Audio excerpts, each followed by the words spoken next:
Hi, welcome to part 2 of my video series on Arduino sensor modules.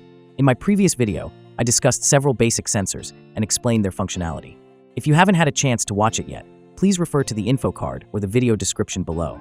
In today's video, I will introduce a few additional Arduino sensors to further enhance your understanding.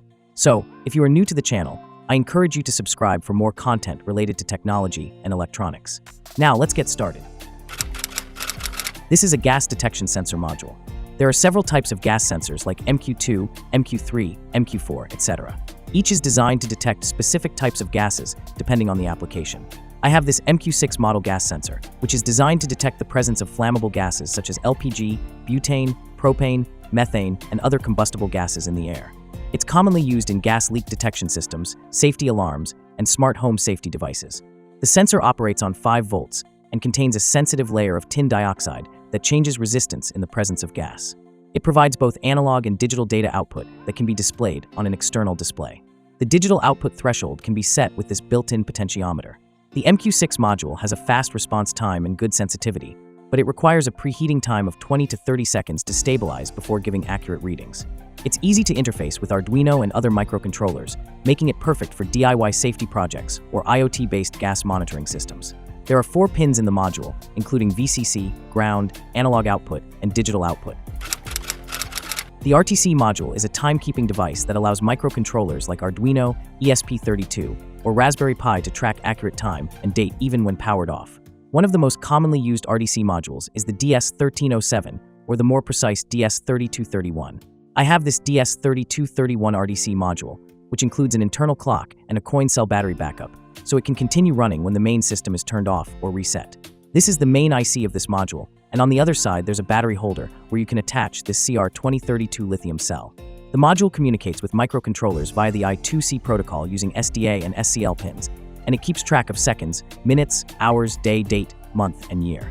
With onboard memory and long battery life, RTC modules are ideal for data logging, alarms, scheduling tasks, time-stamped monitoring, digital clocks, and more. They're incredibly useful in any project where maintaining the correct time is important, especially if there's no access to the internet or external time servers. This is a water level sensor module. It is a simple and effective device used to detect and monitor the level of water or other conductive liquids in a container. It consists of a series of parallel conductive traces on a PCB that act as a variable resistor.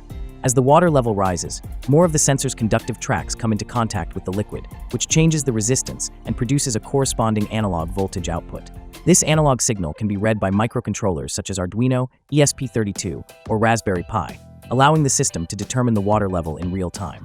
The sensor typically operates on 3.3 to 5 volts, and it's commonly used in automatic water tank systems, sump pump monitors, irrigation systems, and flood detection setups.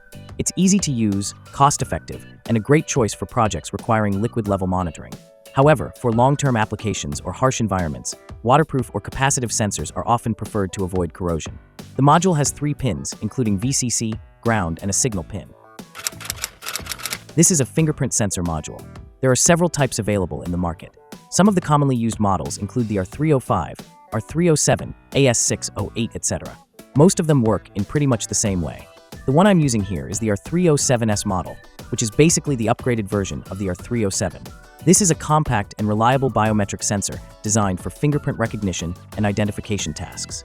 It combines image capturing, processing, and fingerprint pattern matching into a single unit, making it ideal for security-based applications like access control systems, attendance tracking, lockers, and biometric authentication. The module operates on 3.3 to 5 volts and communicates with microcontrollers such as Arduino, ESP32, and Raspberry Pi via UART hardware communication protocol. It includes built-in flash memory to store a set number of fingerprint templates up to 1,000, and it supports functions like enroll, delete, search, and verify. The R307S uses an optical sensor to capture fingerprint images and features good accuracy, fast recognition speed, and a user-friendly interface. The module also comes with a dedicated fingerprint algorithm chip, which handles image processing and matching internally, reducing the load on the microcontroller. It typically includes 4 pins, VCC, GND, TX, and RX, and can be programmed using readily available Arduino libraries and sample codes.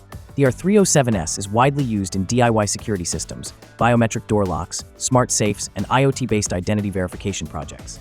Thank you for watching today's video. I hope you learned something new about Arduino sensor modules. See you in part 3 of the video, where I'll introduce more sensors and modules.